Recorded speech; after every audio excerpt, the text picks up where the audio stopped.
शुभ अपराह्न। और आप सभी विद्वज्जनों का एफएलएन वर्कशॉप जो कि पहली कक्षा के बच्चों के लिए आयोजित की जा रही है, इसमें स्वागत है। और आज इस पे चर्चा होगी इसके गोल्स और ऑब्जेक्टिव्स के बारे में, नई एजुकेशन पॉलिसी के बारे में और निपुण भारत प्रोजेक्ट जो है उसके बारे में।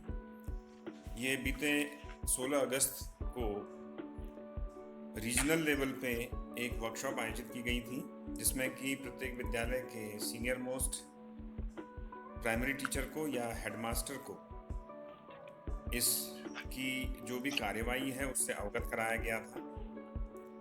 तो सबसे पहले मैं आपको एक स्क्रीन यहाँ पे प्रेजेंट कर रहा हूँ, जिसमें कि आपको न्यू नेशनल एजुकेशन पॉलिसी 2020 के कुछ स्लाइड्स यहाँ पे देखने को मिलेंगे। तो इसमें जो नई एजुकेशन पॉलिसी के विषय में कुछ सामान्य जानकारियाँ हैं कि ये कब लॉन्च हुई, जुलाई 29, 2020 को। और इसने जो हमारी इससे पहले की जो एजुकेशन पॉलिसी चल रही थी 1986 वाली, उसको ये रिप्लेस कर दिया है। And the policy aims to transform India education system by 2014।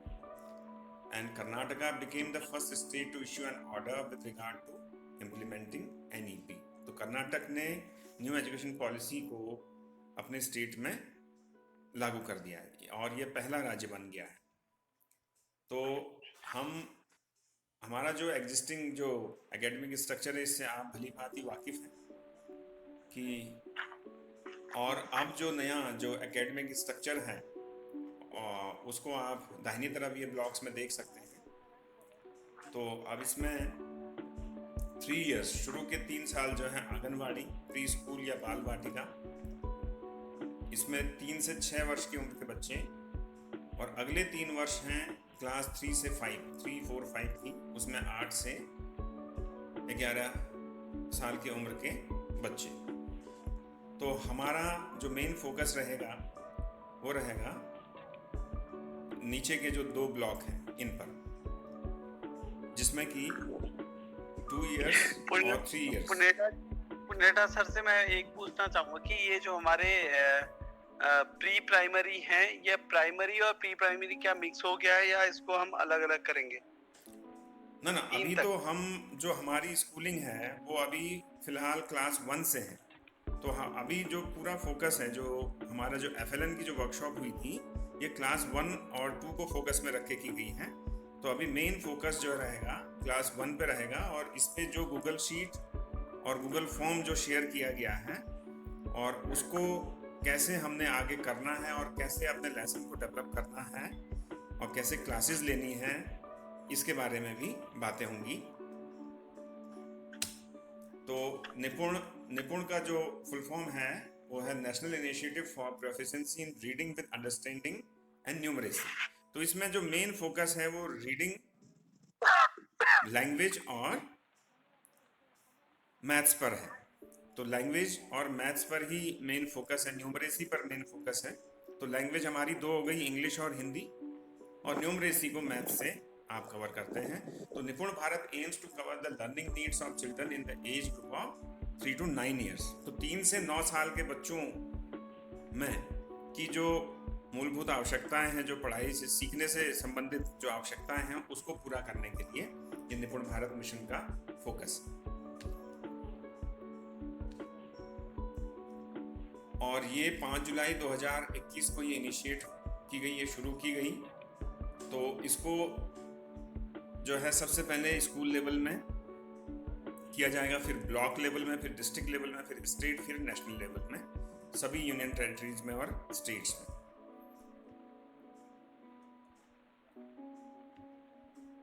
तो इसके कुछ फीचर हैं। तो teachers need to focus on every child for developing basic language, literacy and numeracy skills with the help which will help them to develop into better readers and writers. तो कहने का मतलब है कि अभी तक जो भी हम शिक्षा प्रणाली हम चला रहे हैं, उसमें जो कठिनाइयाँ बच्चों को देखने को मिलती हैं कि बच्चे बड़ी क्लासेस में आ जाते हैं और बहुत जगह पे उनको पढ़ने में या फिर लिखने में दिक्कतें आती, तो उन दिक्कतों को कैसे दूर किया जाए। मतलब सबसे पहले मतलब जो फोकस रखना है उनको एक बेटर रीडर बनाने में, कि वो एक अच्छे पाठक बने, एक अच्छे लेखक बने, लिख पाएँ, अपने आप अपने एक्सप्रेशन उनके हों। तो Nipun Bharat envisages making the experience of learning at the foundational stage holistic, integrated, inclusive, enjoyable, and engaging. The unique feature is that the goals of this mission are set in the form of Lakshya Suchi or targets for foundational literacy and numeracy, although the overall aim is to achieve the desired learning outcomes by the end of grade 3. तो यानी कि तीसरी class pass करने तक उसमें जो basic skills हैं numeracy की, रीडिंग की, राइटिंग की, वो डेवलप हो जाएं तीसरी क्लास पास करने तक।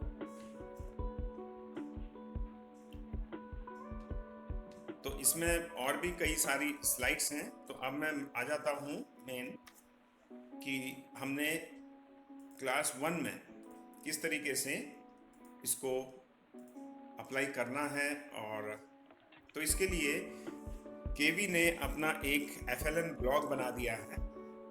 तो इसमें जो हमारे रीजन के लिए जो जिन्हें डिप्यूट किया गया है, उन्होंने ये ब्लॉग बनाया हुआ है। इसमें इंग्लिश, हिंदी और न्यूमरेसी, इसमें इंग्लिश, हिंदी और न्यूमरेसी के जो मॉड्यूल हैं, डिफरेंट मॉड्यूल्स हैं, उनको बताया गया है। तो अब बजाय इसके कि हम बुक्स पे ज़्यादा निर्भर रहें, तो इन मॉड्यूल्स को हमने लेके चलना है और बुक्स को एज अ सपोर्ट मटेरियल हमने यूज़ करना है। हमने बुक्स को प्राइमरी मटेरियल न मान के एक सपोर्टिव मटेरियल मानना है। तो अब इसमें डिफरेंट मॉड्यूल्स हैं। तो ये लिंक मैंने पहले भी ग्रुप में शेयर किया हुआ है। तो इसमें जाके जैसे इंग्लिश क्लास 1 में, तो यूनिट 1 इसमें है segmentation and phonemic isolation, digraphs, phonetic addition, deletion and substitution. ये इस तरीके से ये डिफरेंट इसकी यूनिट्स बनी हुई हैं। तो अब इसमें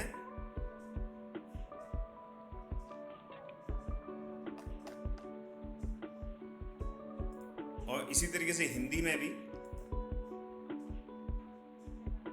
जैसे ये अक्षर शिक्षण है, कक्षा 1 में अक्षर शिक्षण, तो एक इकाई यानी कि एक यूनिट को आप करने के लिए लगभग 3 से 4 दिन का समय आप ले सकते हैं।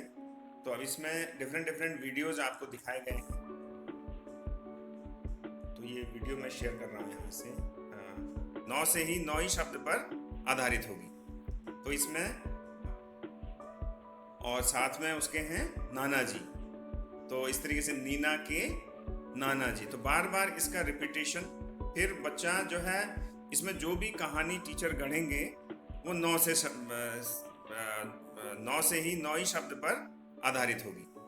तो इसमें आप देख सकते हैं आगे।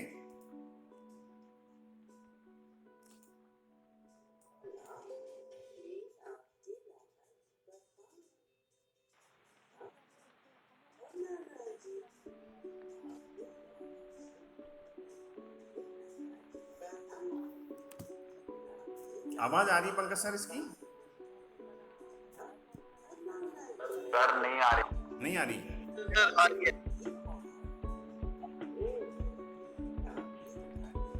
जैसे नीना की नाना जी, नीना की नानी जी। तो 9 वाले ही शब्द इस पपेट शो में बच्चे को देखने को मिल रहे हैं। मैथ्स में जैसे नंबर्स फ्रॉम 1 to 9, इसमें जो कंटेंट है नंबर्स फ्रॉम 1 to 9, तो इसमें सब लोग जो डिफरेंट नंबर हैं उनके बारे में, जैसे कि नंबर 1, नंबर 2, अलग हर नंबर के लिए एक मॉड्यूल बना हुआ है।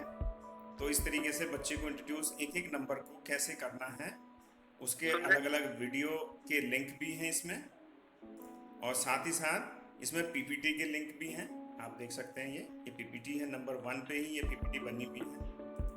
तो किस तरीके से बच्चों को ये इंट्रोड्यूस करना है उसके अलावा हमसे भी जो है उन्होंने वर्कशीट बनवाई थी, तो हर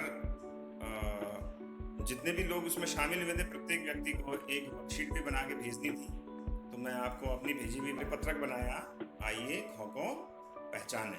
जब बच्चा ख को पहचानेगा एक कंक्रीट ऑब्जेक्ट की मदद से, जैसे ख से खरगोश, तो जब वो पहचानने लगा ख को, तो उसके बाद में आप एक वर्कशीट आप बना सकते हैं कि जैसे दी गई कविता में आगे ख वर्ण पर गोले लगाएं।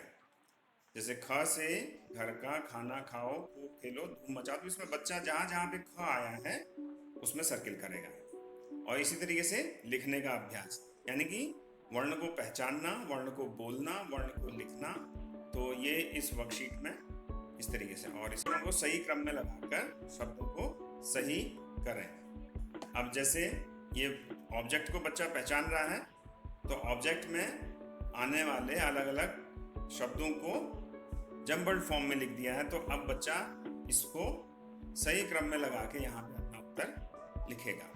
तो इस तरीके से जो भी मॉड्यूल्स, अलग अलग मॉड्यूल हैं, उनको करते हुए फिर बच्चे में कितना ग्रोथ हो रहा है, कितनी प्रोग्रेस हो रही है, उसको भी रिकॉर्ड करना है, और जो भी वर्कशीट बनाई जाएंगी उसका भी एक रिकॉर्ड रखना है, और बच्चों का जो रिस्पॉन्स आता है उसको भी रिकॉर्ड करते रहना है, और उसी के आधार पे बच्चा किस तरीके से एक लेवल से दूसरे लेवल में शिफ्ट हो रहा है, जा रहा है, उसमें क्या प्रोग्रेस हो रही है, उसको भी रिकॉर्ड करते रहना है।